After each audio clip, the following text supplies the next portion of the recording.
Hello and welcome to another episode of the PA Path Podcast. Before we get started, we would like to extend a special thank you to our episode sponsor, Aquifer. Today we speak with Dr. Dana Villmore from the University of New England PA program in Portland, Maine. Dr. Villmore is an assistant clinical professor, and she has been with the program for several years in various capacities.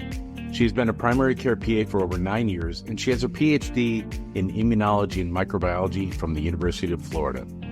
Dana, welcome. We're excited to learn about your program. Could we start first with just your path to becoming a PA? Tell us how you ended up going down this path. Sure, and thank you so much for having me, Evan. So my path to being a PA was very circuitous. It's not your typical path. I had started out as wanting to go to med school back in the day, and then got really hooked on doing basic science in college. I ended up going to get my doctorate because I really loved doing research, and did that on type 1 and type 2 diabetic bone loss. And it was during that time in my doctorate program that I was drawing blood from human subjects and talking with them, and was like, wow, I really want to treat you and not just take your blood and make new cells out of it. So I, at that point, had been in upper ed for going on 9 years, was not really looking to get into a med school program and do another 8 years. So I wanted to get out there and treating patients. And I had just heard about PA as a new career and got treated by one, and was astounded by how much he knew and how personable he was. And I was like, so what is this profession? What is this PA all about? And he talked to me about that and what the schooling was like. And I thought that was a great fit for me. I also am one of those people that likes too many things and can't pick. So not having to choose something in the very beginning and what if I change my mind later was a really big draw for me for PA. And I ended up being a primary care PA at first because, of course, jack of all trades. And I fell in love with it, and I practiced in rural Maine, and then got the teaching bug. I'm curious, so you received your PhD at the University of Florida. How did you land in Maine? Oh, yeah. I was done with the heat. And I was looking to go to PA school somewhere in the Northeast. I ended up at Mass College of Pharmacy in Boston for PA school. Absolutely had a great time. Loved it. And jobs at that time were hard to get. It was in the 2014, 2015 range. Not too many people were keen on new grads, and I really wanted to be a primary care. And a job opened up in Bangor, Maine. So I was like, let's give it a go. Why not? I had gone to Maine when I was a little kid traveling to Quebec and thought it was gorgeous. But other than that, I was not planning on landing in Maine. I will say that. And yet here you are, right? Yeah. So then what was the foray from clinical practice then into education like for you? Oh, yeah. It actually was a really serendipitous thing that happened with it. So when I was doing primary care, I was able to precept students from University of New England in their family med rotation, and took 2 of them a year and really enjoyed it. But back when I was in my PA program, we had a rare summer off. We were one of those programs. And I was such a nerd that I was like, I'm going to teach for a summer. So I had taught at Duke University, has a talent identification program. It's like for super smart middle school kids. And I taught down at Wake Forest University in this kind of summer camp thing, and did a biomedical science smorgasbord course for the 7th and 8th graders, and had a ball. So I was teaching in PA school during the break and loved the classroom, but I really liked precepting too when I was in primary care. And then after a while in primary care, I'm like, I think I really want to be in academia. And it just so happened there was a position open at UNE, and the courses they wanted me to teach were all my forte. It was biomedical science. I was super excited about it. Evidence-based medicine, geriatrics, all those things. And I took it and went full time. All things that were near and dear to your heart, right? Yes. Yeah. Yeah. So we're anxious to hear a little bit about the University of New England. So tell us a little bit about your program and maybe what sets it apart from other programs and makes it unique. Sure.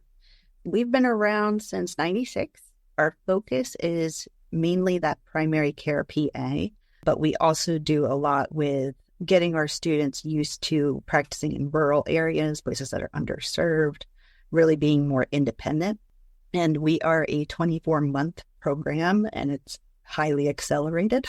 So you can get out knowing everything in 24 months, but it is a very intensive program. What sets us apart, we have a lot of interprofessionalism on campus here. The Westbrook College of Health Professions is the college we're a part of, and it has physical therapy, occupational therapy, social work, nursing, dental, pharmacy, you name it. And we get to collaborate with them both inside the classroom and outside the classroom, which is pretty great. We also have a really great simulation center here at UNE where we get to use high fidelity mannequins for our case-based learning courses. And our IJEP program, which I'm not biased at all, even though I run it, but it's our interprofessional geriatrics education program.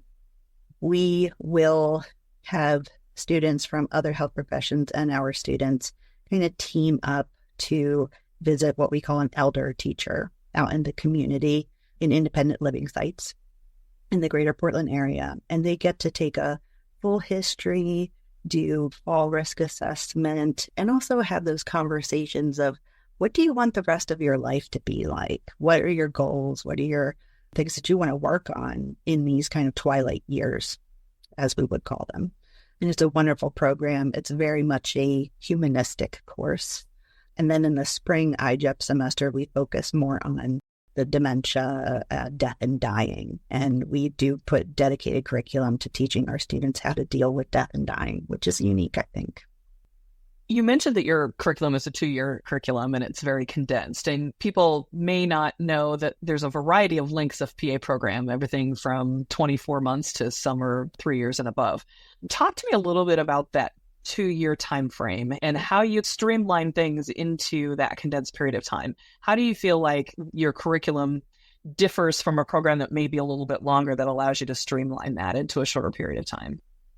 Yeah, so their first semester when they get here, we're laying a big foundation. So they are doing their anatomy course, their bioscience course, which is mine.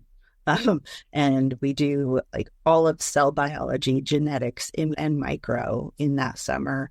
They learn how to do a full history on a patient during the summer. And then we start getting into kind of the modular-based systems. So we'll go into ophthalmology, then ENT, and then after that, pretty much we follow a module-based curriculum. During that first year, you're getting exposure in clinical medicines, disease process, how to treat it, whatnot. And then you're getting clinical assessment that goes along with it, a physical exam and diagnostics to do with it. And then pharmacology in that same unit too, so deep dive there. And then we have an integrating seminar course, which is case-based in that module. So we're really focusing it in multiple courses. And then we have smatterings of ethics and evidence-based medicine and that kind of stuff too. And that's really the first year. And then the second year is all of the rotations. Let's take a quick break for a word from our episode sponsor, Aquifer. With so much to cover in so little time, today's PA program directors and faculty need clinical learning tools they can trust. Enter nonprofit Aquifer. They provide cases, science integrations, formative assessments, and more to ensure students hone their clinical skills. Clinicians at academic medical centers write the cases to cover topics recommended by clerkship directors. Visit aquifer.org to learn more. Given the curriculum, I would expect that you have a particular kind of applicant you're looking for that would fit well with that mission, vision, values, culture, and curriculum. Can you talk a little bit about that quintessential applicant that you're looking for and how applicants can best prepare their application to be a successful candidate? Sure. So I would say the biggest thing that you need to have is a really go-getter attitude. Now, that's not every PA student, but also an independent learner, because a lot of this we can try to give to you in the classroom, but some you have to learn on your own, and you have to be able to assimilate that knowledge on your own without necessarily being spoon-fed. Somebody who maybe is a few years out of undergraduate is a great candidate. I think that real life experience and getting to a point where you have more perspective in life is really good. A lot of our students are former EMTs or paramedics. They've been out on the job for a few years and decided to come back to school. As far as what's going to make them very successful here, we do have a ton of support services for our students. We have learning specialists that can help them with test taking and studying techniques, time management, and things like that. But really, we are looking for somebody who can assimilate large amounts of knowledge in a short period of time and really get the application of it. It's taking that next step. Graduate school is a very different beast than undergrad, with taking that knowledge and applying it versus just regurgitating so much. And how many seats do you typically fill each year? We have 50 in our 50. cohorts. Okay. And you're the only PA program in Maine, so that I would assume that gives you some opportunities for recruitment for people that really want to serve the mission for the people in Maine, underserved sites, et cetera. Oh, for sure. Have you also seen the benefits of that fact in terms of your clinical rotation development? Yeah, a lot of our alumni are our preceptors. Most of our sites are, I would say, in Maine or northern New England, but we've got them all over the country too, but definitely a strong alumni presence. That's great. As a program that has some historical figures in the professional history, like Carl Toney, Kirsten Thompson, can you talk a little bit about how that has set the DNA of the program apart? Honestly, good question. I've only been here 5 years, and I wasn't around when both of them were really here. Okay. But I do think that passion for rural medicine still shines even now. And a lot of our applicants talk about wanting to go back to their communities that they were in that were underserved, especially in Maine. We get a lot of Maine applicants. Yeah, and I had the chance to serve on our board of directors with Kirsten for a little bit. So Kirsten had always given us some insight into your institution. But Carl's one of those interesting guys. He's always flown below the radar from my experience. And yet when you look him up on the PA History Society, which I encourage our listeners to do, what incredible contributions to the profession and to the U.S. Yeah, absolutely. I know I wish I was here when he was here. Portland is a pretty darn nice place to live. It's consistently being named one of America's most livable cities. And maybe you could just comment a little bit on what it's like to live there and how that might be a draw to students that might be thinking about your program. Oh, yeah, absolutely. I will say for me, I've lived now in 4 different states. I've been in Florida, New Jersey, Massachusetts, and Maine, and I love Maine. Absolutely love it. It is a different place. It is chill, and just the amount of natural beauty around is astounding. It looks like you're in a postcard all the time. And Portland was a huge draw to me. When I was living up in Bangor, I was like, man, I want to go down to Portland. It's so cool. And if you are a foodie, my goodness, this town, I have actually had literally the best meal in my life in Portland. So you do not have to go to New York City or these huge cities to get a phenomenal meal. All those chefs seem to be doing this thing where they're like, yeah, I am done with the big city. I want to go to Maine and play. And that's what they do. It's really neat. And then as far as if you love the coastline, you are set. If you want mountains, they're not far away. And the snow is not that bad, I have to say. It was way worse up in Bangor. That's legitimate snow. But down here in Portland, it's manageable. I would say a lot of our students talk about the food, talk about the outdoor activities, the vacation land atmosphere of Maine. The draw is very big. Housing-wise, it's being a challenge lately, honestly, because a lot of people have wanted to move here, especially after pandemic. They liked the atmosphere, the lifestyle, that relaxed type of vibe. One of the things that I think all educators are struggling with and thinking about and attempting to see around corners is really the direction that not only the PA profession is headed, but that medicine is headed and that education is headed. How is your program thinking about tomorrow's PA landscape and tomorrow's healthcare landscape and tomorrow's education landscape? And kind of what are you doing to not only prepare your program for that, but then also prepare your students for practice in the future? Yeah, I think eventually, not in the next 5 years, but eventually doing probably a longer program, like a 27-monther, 30-monther, just because the amount of information a PA now has to have versus 10 years ago, 15 years ago has changed a lot. We need to be true generalists when we get out there. We have been shifting a lot of our curriculum to incorporating more internal medicine, hospitalist type of things where they're learning how to manage big conditions and what they would do order set wise in the hospital, and also preparing them for their surgery rotations. A lot of people want to go into surgery too nowadays as PAs. And I think that when you're a new grad, sometimes those specialties, they can dedicate more training to you and mold you the way that they want. So we're trying to prepare them as much as we can. But our curriculum has definitely shifted from only primary care to, hey, you might have to take care of this too. You might have to take care of this heart failure patient. You might have to take care of this CKD patient in the hospital. What do you do?